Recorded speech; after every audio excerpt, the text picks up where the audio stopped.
Madam. ഡോക്ടറെ, ഡോക്ടറെ.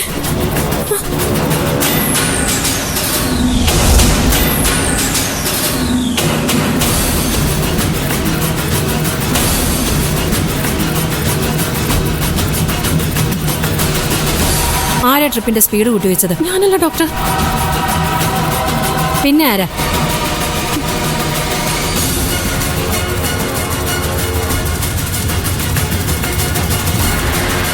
ഇവരുടെ മകൻ ഇവിടെ വന്നിട്ടുണ്ടായിരുന്നു. വേഗം CCTV വിഷ്വൽസ് നോക്കണം, എന്നിട്ട് ചെക്ക് ചെയ്യണം. പേഷ്യന്റിന് ഭാഗ്യത്തിന് അപകടമൊന്നും സംഭവിച്ചില്ല. ഒരു 5 മിനിറ്റ് വൈകിയിരുന്നെങ്കിൽ എല്ലാം അവസാനിച്ചേനെ. വാ.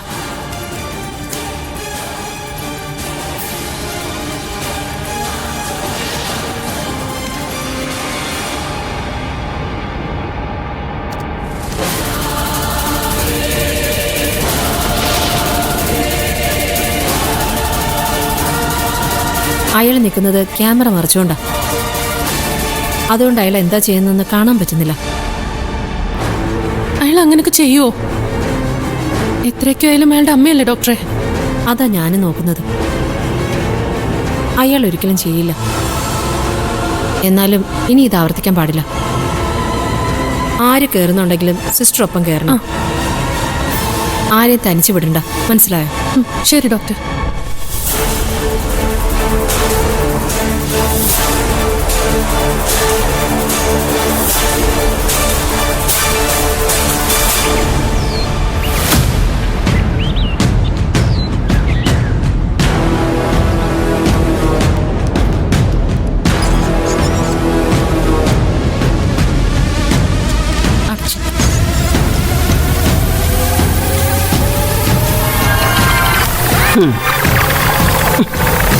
നിക്കടി അവിടെ.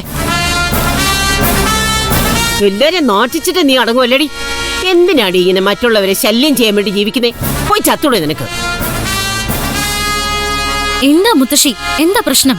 എന്റെ പ്രശ്നം ഇങ്ങനൊക്കെ പറയാൻ ഇവിടെ ഇപ്പൊ എന്താ ഉണ്ടായത്? വന്നിരുന്നു നിന്നെ കാണാൻ. ആര്? അയാൾ പറയുന്നത് കേട്ടിട്ട് എന്റെ തൊലി ഉരിഞ്ഞുപോയി. ആരാന്നൊന്ന് പറ മുത്തശ്ശി. നിനക്കറിയില്ല അല്ലേ? നോക്കൂ മുത്തശ്ശി, ഞാൻ അങ്ങനെ ആർക്കും ഒരു ദ്രോഹവും ചെയ്യുന്നില്ല. പിന്നെ എങ്ങനെയാ എനിക്കറിയാൻ പറ്റുന്ന ഇവിടെ ആരാ വന്നെന്ന്? എടി, ആ മാലിനി എന്ന് പറയുന്നവളെ നിന്റെ ചേച്ചി തന്നെയല്ലേ? അതെ. അവൾ എങ്ങനെയുള്ളവളാ? നിന്നെപ്പോലെ തന്നെയാണോ അതോ കൊള്ളാവുന്നവളാണോ? ഞാൻ മോശക്കാരിയാന്ന് എനിക്കിതുവരെ തോന്നിയിട്ടില്ല. ആ, എന്റെ ചേച്ചിയും അതുപോലെ തന്നെ ആവാനാ സാധ്യത.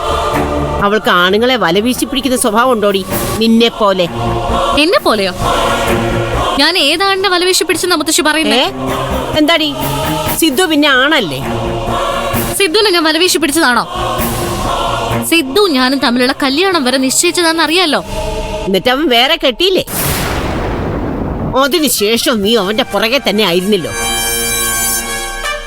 അതിനെയാ വലവീശി പിടിക്കാന്ന് പറയുന്നേ. നിന്റെ ചേച്ചി ഇപ്പൊ അത് തന്നെ ചെയ്തോണ്ടിരിക്കുന്നത്. നീ സിദ്ധുവിനെ വലയിലാക്കാൻ നോക്കുന്നു, ചേച്ചി ആ നിരഞ്ജനെ വലയിലാക്കാൻ നോക്കുന്നു. മുത്തശ്ശി വെറുതെ ആവശ്യം പറയല്ലേ.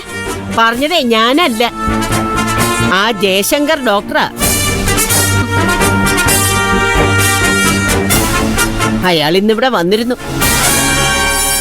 എന്തിനാന്നറിയാവോ? ചേച്ചി അനിയത്തിയും കൂടി നടത്തുന്ന ഈ കലാപരിപാടി നിർത്തണമെന്ന് ആവശ്യപ്പെടാൻ. അല്ലെങ്കിൽ അയാൾ അയക്ക് ഇഷ്ടമുള്ളതുപോലൊക്കെ ചെയ്യുമെന്ന് പറയാം. എടി, ഇതിൽ പരം ഒരു നാണക്കേടി ഇനി വരാനുണ്ടോ? അയാൾ ഇപ്പൊ ഭീഷണിപ്പെടുത്തിയിട്ടേ ഉള്ളൂ. നാളെ അയാൾ പ്രവർത്തിക്കും. അത് താങ്ങാനുള്ള ശേഷി ഉണ്ടായിരിക്കണം നിനക്കും നിന്റെ ആളെ പിടിക്കുന്ന ചേച്ചിക്കും.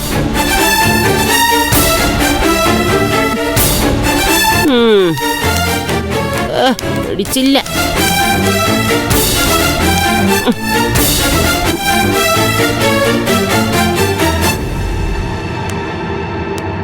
അച്ഛനിവിടെ ഉണ്ടായിരുന്നു അയാൾ വരുമ്പോ? ഉണ്ടായിരുന്നു മോളെ. എന്നിട്ട് എന്താ എന്നെ വിളിക്കാതിരുന്നേ? വിളിക്കണമെന്ന് തോന്നിയില്ല. അത്രയ്ക്കുള്ള ഗൗരവമേ ഈ വിഷയത്തിന് ഞാൻ കൊടുത്തിട്ടുള്ളൂ. എന്നാലും ഈ വീട്ടുകാരെ ഒന്ന് ഭീഷണിപ്പെടുത്തിയിട്ട് പോവാന്ന് വെച്ചാ?